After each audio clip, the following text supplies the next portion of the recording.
Ladies and gentlemen, colleagues and friends, welcome to the Plenary Tracker, an online forum following the progress of the Australian Catholic Church's second assembly of the historic Plenary Council.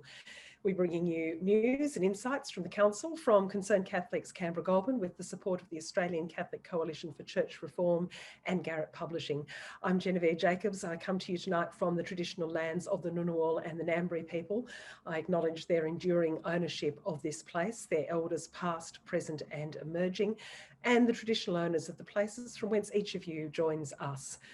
We want to hold the Assembly accountable by making its proceedings more transparent. So at 7:30 every night, you'll hear from Plenary Council members, insiders, observers and others to discuss the day's events as the Council votes on issues that are central to the life of the Catholic Church in Australia.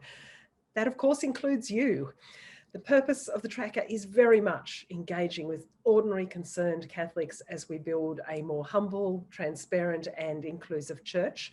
So as the conversation unfolds, please use the Q&A function on your screens to send us questions right through the discussion. Tonight, our moderator is Beth Doherty, who's currently Diocesan Director for Caritas Australia in the Archdiocese of Canberra Goulburn.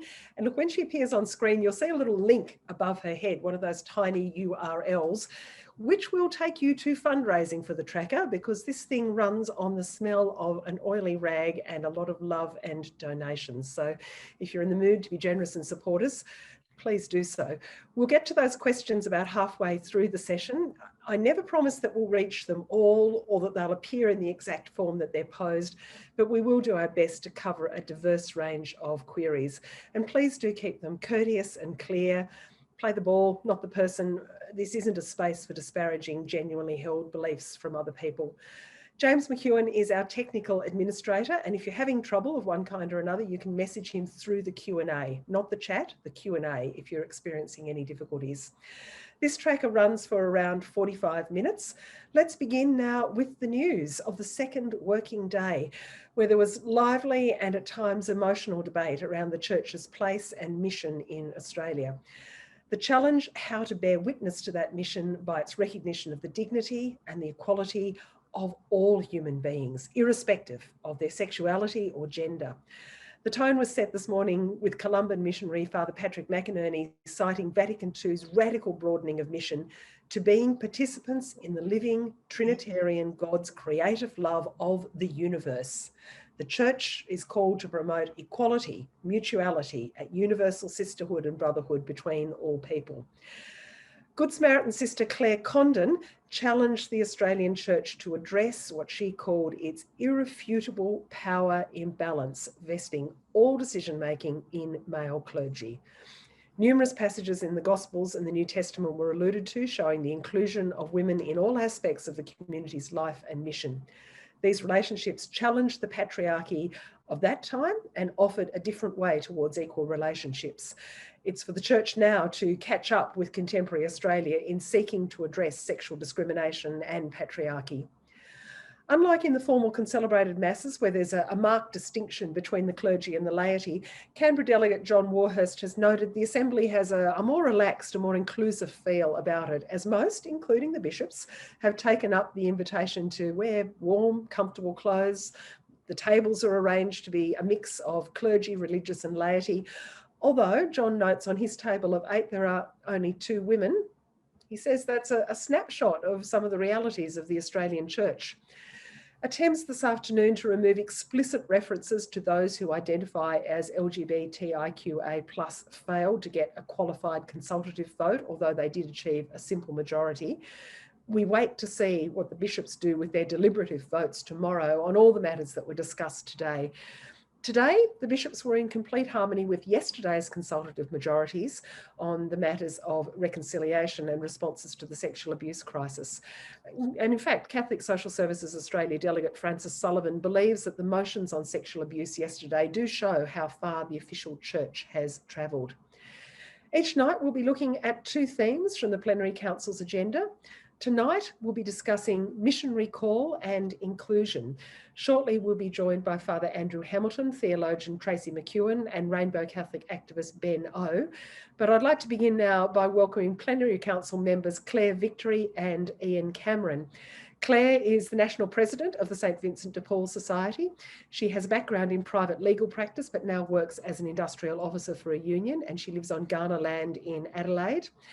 Ian Cameron is a Plenary Council member from the Archdiocese of Adelaide. He's a former member of the South Australian Police, and he's been actively involved in parish activities for the past 25 years. He's deeply committed to honesty and ethics, both personally and institutionally, and he believes that no one has the right to silence another. He acknowledges that the Adelaide Diocesan Assembly consultation and reporting has been very authentic. Look, a warm welcome to you both. Ian Cameron, I just want to start with you. A number of motions have now passed with majorities from the consultative and deliberative votes. The motions from yesterday around the response to the sexual abuse crisis and to reconciliation. Was that a unifying moment? Take us through what happened and the response to those overwhelming majorities.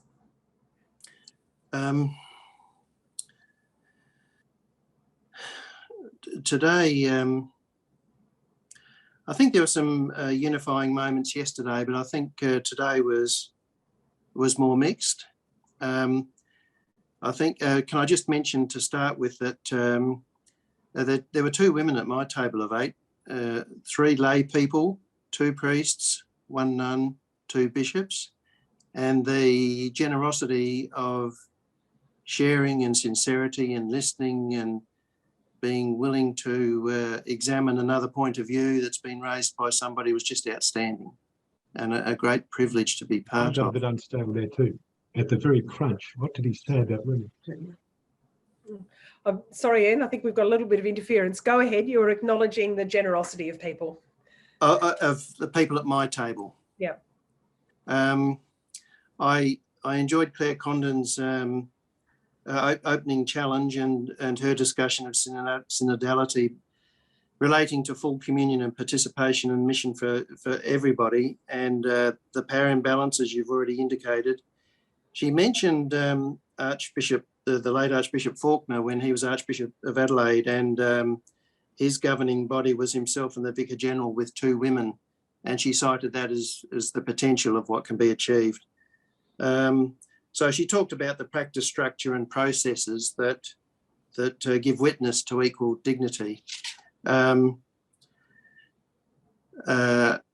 There was tension and differences, and people acknowledged the need to be open and to speak with love. There was questioning of whether the motions are helping us to be a more Christ-centred church or whether we can go further. There was a discussion of the church being conditioned by history, and the good question about what Jesus would say of it all today.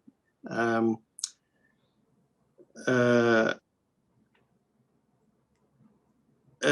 was a discussion about the fact that if it weren't for women in the church and their role and what they're doing, that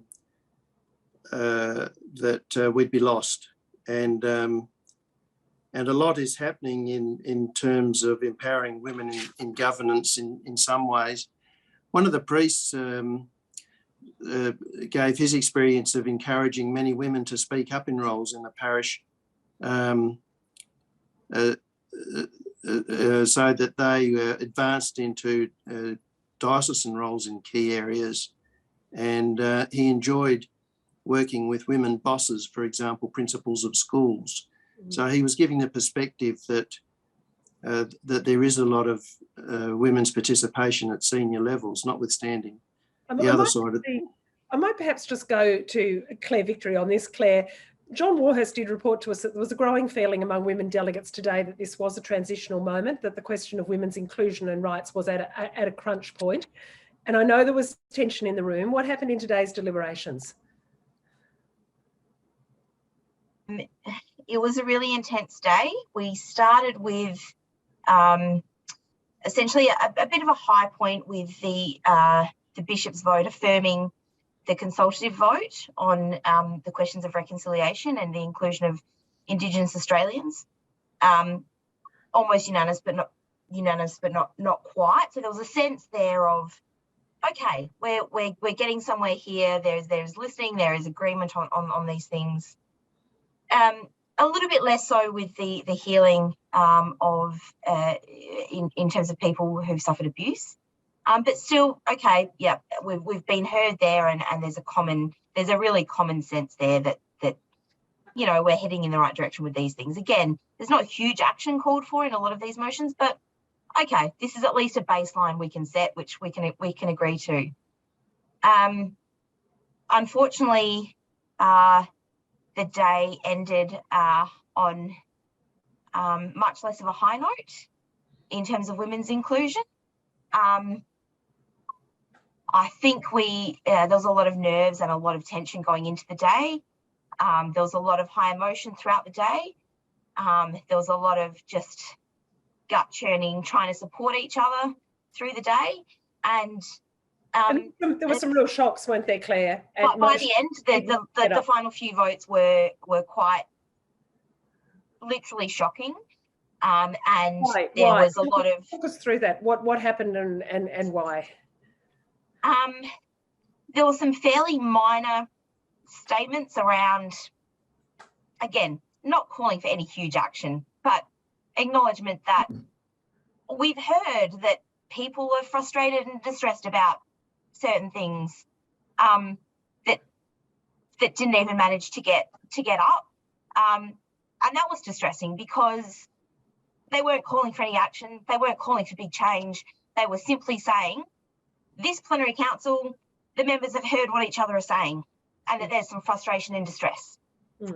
And when we couldn't even feel that was agreed to by the room, after all these days of talking about, oh, it's really important to listen and these sorts of things, it was quite shocking. It was quite distressing. You sort of think, hang on, all we are saying here is we've heard this from each other, not we agree with it, not we agree to do this particular action because of it, not we call on any particular thing to happen or any drastic change. Simply, we've heard each other say these things. We've heard each other's distress.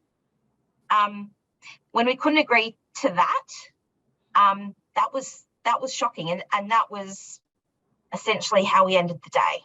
So that was to be clear, Claire. These were resolutions about inclusiveness and women in the church in particular. Yes. Okay. Yeah.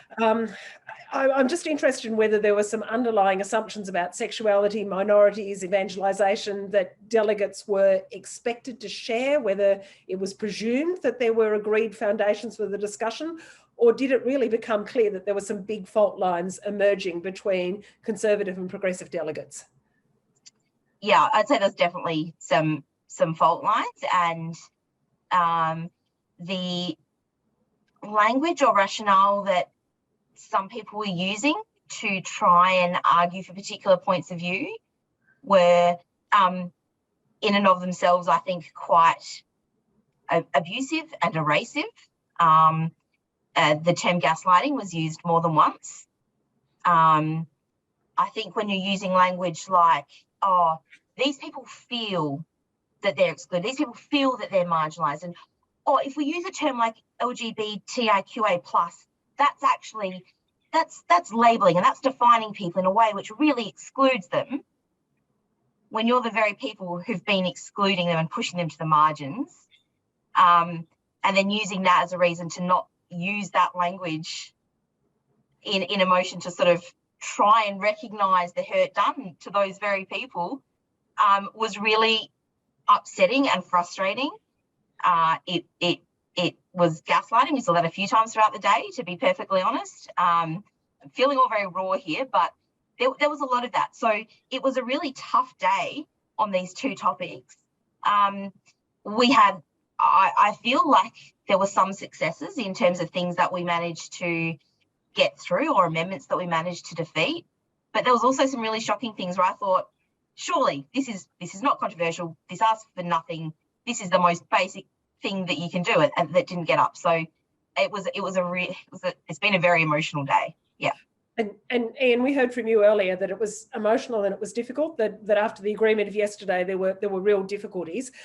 Quickly, before we pass on to our next guests and our panel discussion, what's your thought about the mood this afternoon around inclusiveness? I mean, we have heard several times that there just isn't enough time to fit this all into the deliberation, that these are huge fault lines in the church, and within the allocated time of the plenary council, it's perhaps too much to even manage. How did that seem to you, Ian?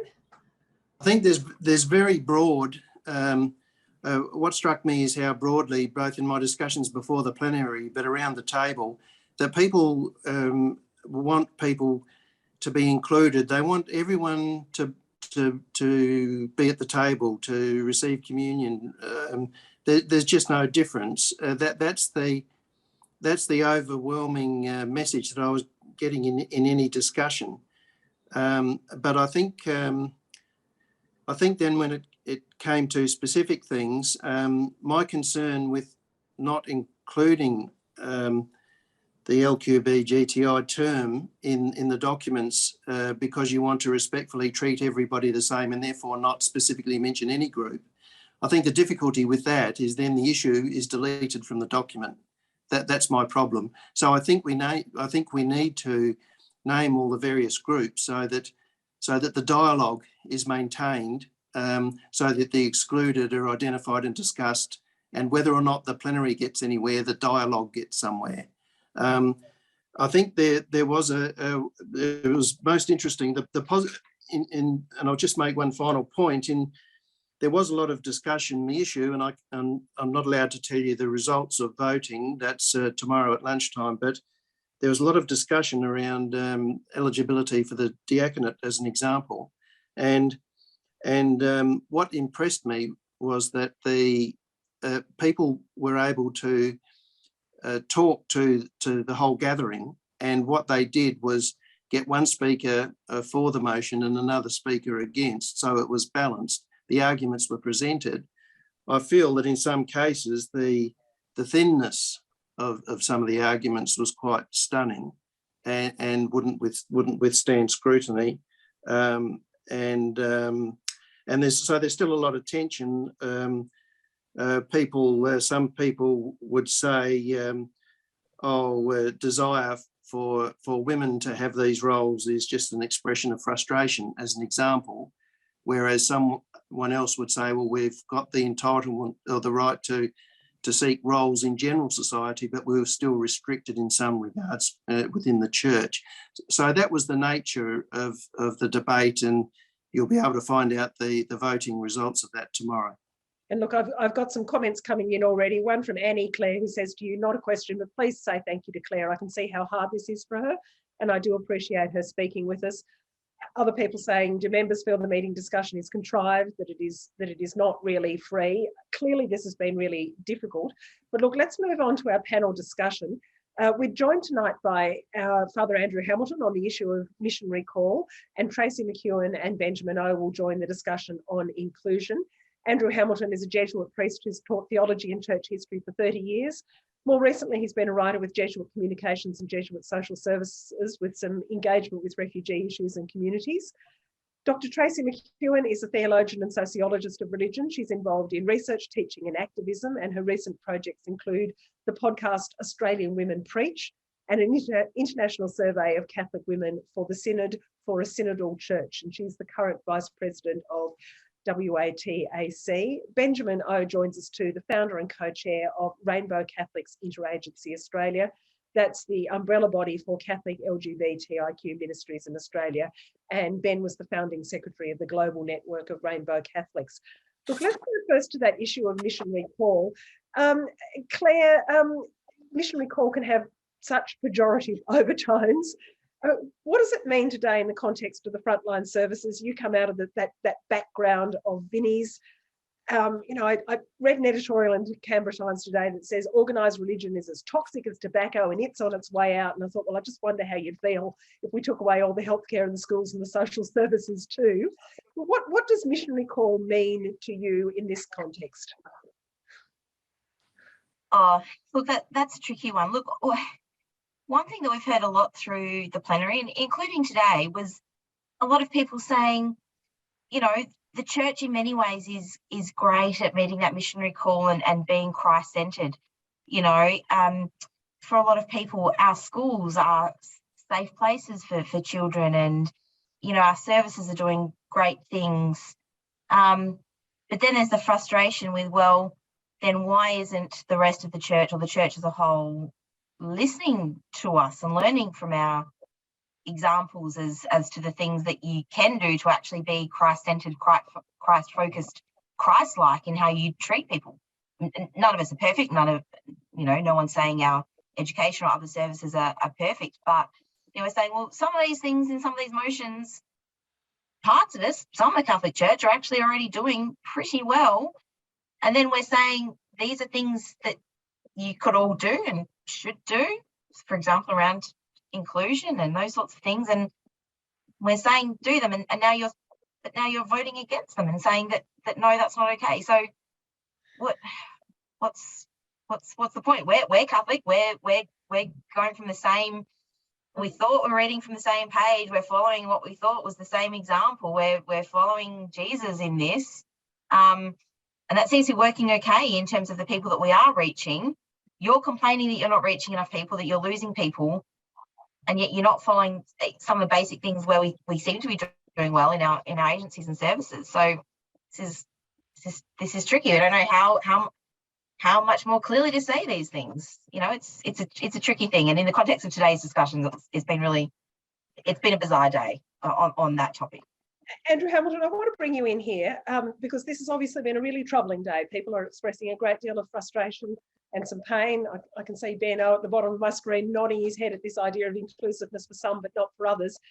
You've made an intriguing point recently writing for Eureka Street. You say profound social change takes time, that while we're pressing for action and feeling frustration, we need to be in it for the long haul, and we need to take the time to nurture our culture, to know who we are and why we are doing things, as well as what we are doing to meet need. Can you speak to that?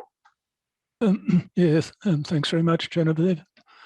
Yeah, I suppose my background is was in church history, and sort of back in about the 3rd, 4th century, there were conflicts within the church, and council after council, and synod after synod, and local synod after local synod, and all those synods were absolutely vital and important. But I would think that the people at them would have thought that nothing much had been done. But so it took about 200 years. And this was dealing with whether you should exclude people. You could exclude people from the church for good, really. That was about the issue. So it's a pretty big one. But so that from that background, it seems to me the council is vital for what it does, but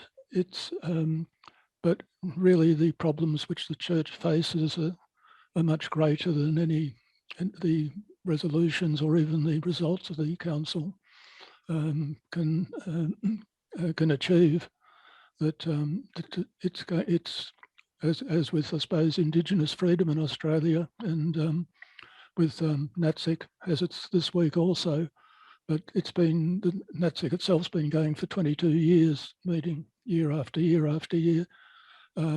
The original topic of it is trying to change Australia Day back in 1922. So it's still going, but people hang in, and so it's I guess, as I see it, the council itself is vitally important as part of this process, but it's a longer process than that, and yeah. So I think that would be the main point, I think, and so it's terrific. I think that I suppose the other point also I'd make is the significant change in church and meeting things doesn't come from the councils. It comes from mavericks. It comes from Frederick Ozanam, just a student getting sort of hooked up by a nun into visiting upstairs, a woman in poverty, and the Vinnies came out of that, are my heroes. And again in Melbourne, when certainly in Melbourne, not so many years ago, when part of the church dropped out of the provision of food for people around the place, it was a group of really wild young men. I think young men and women decided hijacked an old van, I think, and put food in it and started taking it round. And that was the start of the soup vans, which has been a tremendous force in the, lively force in Catholic Church. And look, let's perhaps, Andrew Hamilton, move the conversation on now to inclusion, because we've just got a few minutes left before we go to our questions. Tracy McEwan, I want to bring you in here in this conversation about who's included, who's excluded, and how that happens. These arguments are often grounded in a reading of theology. There's often a justification for exclusion, but matters like celibacy, women's ordination, the inclusion of divorced and remarried Catholics, largely not biblical at all, of course. And it's really curious. I think we can see the frustration from those who've been present today that they seem to be beyond the ambit of this council. We're continuing to focus on sacramental life around the Mass, but not necessarily who can come to the table. Look, first of all, I just really want to acknowledge Claire and all the other women that were at the meeting today. I've been meeting with the women members, and there's a huge diversity in the group, and they've managed to come together across some difference and find some common ground. And I think that that's really important to do. But I don't actually see what's at play here as any kind of theology. I actually think that what we're seeing at play is misogyny. So in any kind of culture where masculinity dominates, women are oppressed simply because they're women. And, what Kate Mann says is that misogyny upholds the moral order in patriarchal institutions, by visiting adverse social consequences on a certain class or a certain type of woman. And, that's used to police and enforce social norms. And that's what we're seeing. That's what we're seeing at play here. Women who are not complying with the theological anthropology or the way that, they're supposed to be good Catholic women, are suffering adverse social consequences and not being heard, from what I can hear Claire saying. And that's not about theology. That's about misogyny. I want to give time for Ben to speak, because I can sit here and see that the LGBTIQ plus folk are being marginalised in this as well. Absolutely. And I think you say that so much of the church's response is grounded in a deep belief that the heart of the church is male and clerical, that the rest of us, whoever we are hanging around the fringes. So Benno, I do want to go to you. If women are left folding the altar linen, is there any sense from this council that the LGBTQIA plus Catholics can, in the words of the liturgy, enter under my roof? Do you see room for optimism or acceptance beyond the narrowest definitions? Or is the church still seeing so-called rainbow Catholics through the prism of sin rather than justice? I think it's a very, very good question, and I'll reserve it for PhD holder who's going to do that, but who's going to do an entire thesis on that, probably 200, pages. I mean, it's a really good question. The thing it's been very minimal, isn't it? We have one statement that actually used the correct terminology of lesbian, gay, bisexual, transgender, intersex, queer, asexual, non-binary Catholics, LGBTIQA. It's an acronym because it's a collective people who have been marginalized. And we have different realities. And in that extremely limited one time mention of us, that has become a point of contention. The fact that there has been an attempt through a motion to even edit or erase out that naming, that appropriate naming of our existence, literally, if you like, using that term that people keep using, cancelling us out of our own church via this document, has been quite a punch to our guts. That there has been thoughts amongst people to not even use the correct terminology. But I think it also goes back to the thing about there has been a lot of talk about us without us. I remember last year we mentioned that so many proposals and so many submissions have said that we need to be included in this plenary council conversation. We know there are no visible leadership organizers of LGBTIQ affirming Catholic ministry, and leaders that are there. But I also want to echo what Tracy was saying. I don't want to miss this out because it's important. The many some of the plenary council members who are really doing what they can within this liminally, structurally, systemically limited process, that they're doing their best. I hear Claire's voice amongst other members' voices that they agonize with us. And I'm thinking about, if, for example, whatever the motion, I don't know, gets up or get pushes down, or that the bishop throws it all out altogether, it will be utterly devastating for LGBTIQ Catholics. You know, I remember that the motion, is it motion 40 or 41? One of you could correct me. The language that is used there, it has itself some problems, but it says to the fact that they haven't consulted with any of us. It is really, so anyway, there's a lot of really anxious people, and not just LGBTIQ Catholics. It is our families, our loved ones, our communities, our parishes who are with us. My worry in all of this is that if we do not deal with the issues properly, and by the way, there are no concrete anything, other than there is expression of some kind of sorrow. I don't know whether the sorrow it's sorry for themselves, or is it genuine sorry because there's no truth telling in the process of the complicity of spiritual abuse and church discrimination over all these years. Are we is there maneuvering of us just as collateral damage in that kind of cultural warfare? But our real faith lives are just a matter of playthings, Ben, you're also speaking very, very powerfully, and I thank you for that. It's just occurred to me, hearing both you and Tracy speak about this idea of exclusion. The church excludes women from decision making for no other reason than their gender. It excludes LGBTQIA plus people because of their hearts, because of whom they love. So in a church where so much is made of the sanctity of some human life, that doesn't extend to dignity and autonomy for our own bodies, for ourselves, for who we intrinsically are. But I want to go to our questions now, and we've got a lot of questions coming in, and I know that we've got more than 600 people watching us tonight. So this is obviously powerfully engaging content. Beth Doherty is our moderator.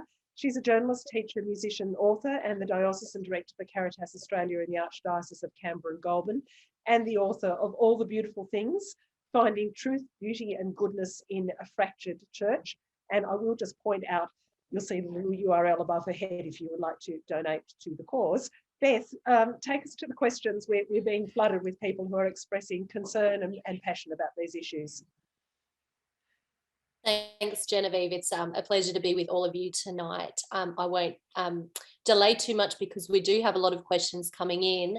I have indicated to some of the panelists that I may be sending questions their way, and I'm sorry if we don't get to your particular question this evening. I suppose one of the kind of overarching questions from tonight, and maybe all of the panelists might like to say a quick word to this, is how can we in fact be listening to the Spirit as the Plenary Council is asking us if we are excluding anyone, whether that be women, whether that be the LGBTIQA Catholics, Indigenous people, people who have suffered abuse, etc. So maybe one or two words from each of the panelists would be great on that particular question, and then I'll go to some specific ones. If I can start, I think that one way, like Pope Francis refers to women as the icing on the cake, and women, LGBTIQ plus A plus Catholics, disabled people, people of different races we're not the icing on the cake. We are a fundamental and core part of church. And as long as we're treated as our cause is treated as mission, to be treated with education and evangelism as in the document frames it, we can never be part of the conversation, and we can never contribute fully to the spirit that you're talking about. I might ask Ben if you would be happy to go next on this one. I think about our baptismal dignity and our shared priesthood as the people of God, as Catholics, as Christians, you know, our rightful place amongst the saints. I mean, one of the scariest things for me is there's no recognition of our stories and experience, let alone our gifts, our contributions throughout the millennia in the church as LGBTIQ Catholics. That there's a clientele mentality that we are clients.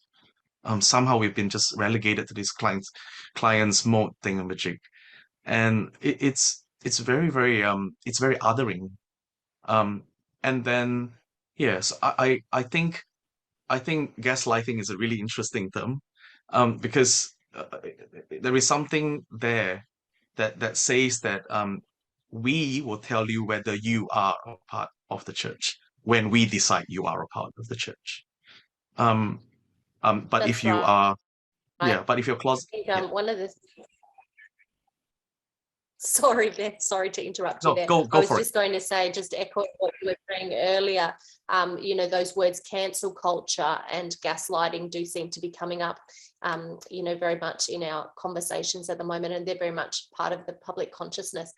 Father Andy, how do you feel that we can be a missionary church and be truly listening to the Spirit if we are excluding people? Is that even possible? And I think he's paused, so I I think I might come back to that. Sorry, we have a Beth, question from Martin I think Nicol, that's which just on your end. refers I to think what we were Andrew discussing last night. is able to Can you hear me, Father Andy? I can. There's a lot of other other noises coming across. That was all. So, yeah, I think the first thing is, if we have to be completely a missionary church, well, we're never going to make it.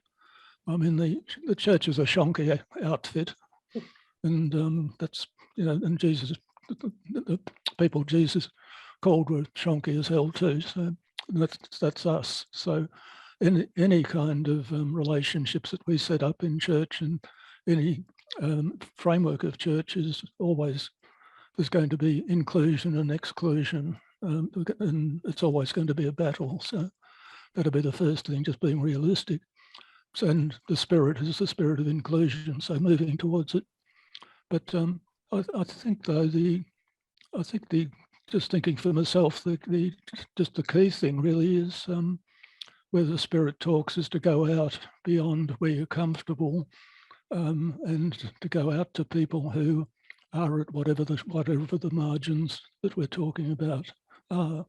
You know, for me it tends to be refugees and just ministry in just prisons and so forth, but the prisoners, but to go out to people and not so much to do anything, but just to listen to other people. So just listening today, just thinking really, particularly when Benjamin was speaking, there's so much, you know, so much is outside my world. Well, but it's up to me to try and not so much to move into that world, to be meeting people within that world and within that experience. And so I think that's where the Spirit, I think the Spirit's moving. Spirit's always one step ahead, I guess, and that's where I see the Spirit is moving. Absolutely. And I actually wrote an article for Eureka Street, which was published yesterday, where I actually kind of mentioned, you know, one of the things that we need to do is start talking to one another, and particularly talking to people that perhaps we don't have a lot in common with. So the next question is a little bit more in line with what we were discussing last night, but it was the first one that came in tonight from Martin Nicol. He writes, last night the question of what caused the sexual abuse of children was raised. He read an article in Psychology Today, and it talks about the danger of clericalism, which can sometimes override the lay voice. the bishops would be wise, he says, to embrace rather than claim the right to veto the consultative vote of plenary council members. I'm just wondering, perhaps Claire or Ian may like to respond to that idea. How do we feel about the possibility of the bishops perhaps taking some servant leadership and vetoing some of these contentious votes? Maybe I'm being a bit cheeky there. Okay, I think the important thing to note is that there's only so much the bishops, based on the rules of the votes and the motions and everything, as I understand them, there's only so much that the bishops can do to, I would say, fix the way that some votes went today, because there were votes on amendments, which the bishops were involved in. The votes that they take tomorrow are only on the matters which were consultative votes today, which were on particular motions. So if something was an amendment and it was voted down, for example, I don't understand there to be a way that they can go back tomorrow and change that. So we know that so far they've, I think, listened to the will of the rest of us and voted consistently, or they've been of the same mind. We don't know how that will go tomorrow when the numbers aren't quite as strong, perhaps, as they were for yesterday's votes. But at the same time, there is only so much they can do, because some of the things that happened today were to do with amendments. And now that if those amendments have been voted down, I think essentially they're gone and they can't bring them back, is my understanding. Okay, I'm just going to move on to a question about inclusive language in prayer and liturgy. I might ask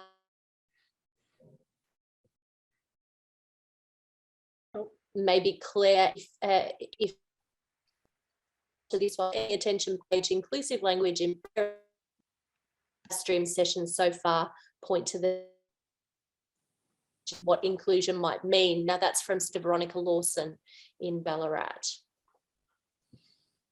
Okay, I didn't quite catch all of that, Beth. You're cutting out a little bit, but I think the question was on inclusive language and its use so far. Has it been used during the plenary council? Do we feel that? Not particularly that I've.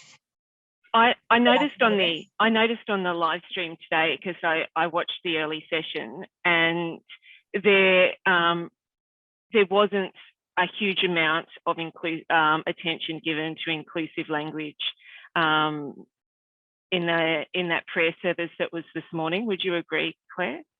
Or you didn't really notice? Yeah. So as I was saying, I haven't noticed any particular inclusive language. Obviously, some people, in the way that they say particular prayers, they choose to be inclusive in their own language. For example, when you're all reciting particular prayers, some people will be more inclusive in the language they use. But otherwise, no, I haven't noticed it as a particular thing that's been picked up on. But I mean, again, we're also grappling with questions around acknowledging that there's, men and also women, when realistically we know in the rest of society we're well and truly beyond that. We're like, yes, women exist. Also, there are people that don't necessarily identify as either, gender, or that identify as both, or whatever it might be. So, inclusive language, like we're so far behind in so many ways. But no, I haven't noticed any particularly inclusive language, broadly speaking. Obviously, there are some people that choose more inclusive language, and that's appreciated. But even then, it's not going as far as most of us would expect in, Australia in 2022, to be brutally honest. Beth, I'm just going to jump in there. I'm mindful of the time. We're at 8:14. Thank you so much. I'm going to run through very quickly a couple of other comments. Gordana says, my experience as a parish ambassador has been that our understanding of Jesus seems to be even contested these days. I wonder how we can come together and come to know him through the Gospels, to share, for a unity that brings to light his humanity, divinity, love and justice. I've got a lot of comments from people thanking Claire and Benjamin for hanging in there for us, for saying we're holding you in our prayers. Our hearts go out to you in the vulnerability that you're showing and for giving voice to the deeply held feelings of many. Paul says, I identify as an LGBTQIA+ Catholic. Why should I remain Catholic? And Shane says, if you are a priest or bishop who is LGBTQIA+ but silent about it, then you can be included. Is that hypocrisy or what? Look, it's been a complex and powerful conversation tonight. I'd like to thank everyone who has shared with us with a great deal of depth and feeling. We did have a question that it was difficult to see how to donate to the Plenary Tracker. The